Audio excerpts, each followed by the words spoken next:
আল্লাহ বলে আমি কাউকে ডাকি নাই, আমি তোমাকে ডাকছি। তুমি কে জানো? তুমি হচ্ছে সেই ইমামদার যে বলছো লা ইলাহা ইল্লাল্লাহ মুহাম্মাদুর রাসূলুল্লাহ। এ বান্দা, ইয়া আইয়ুহাল্লাযীনা আমানু যকুরুল্লাহ, আমি তোকে ডেকে বলছি, তুই কি করবি?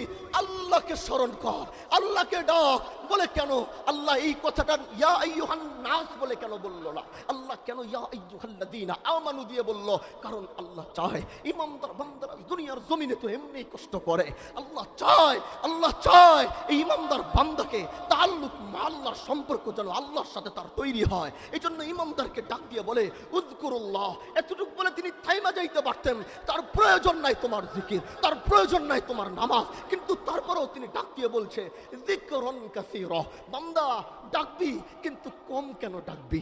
ডাকার সময় একটু বেশি তো ডাকতে পারিস। এই জন্য নিজেই বলছে যিকরুন কাসীরা, ডাকার সময় একটু বেশি বেশি করে ডাকবি। এবার আল্লাহ বলে বান্দা ডাকার সময় বেশি বেশি ডাকবি, আর তুই যখন চাবি দেওয়ার সময় আমি আল্লাহ তোকে বেশি বেশি করে দিব।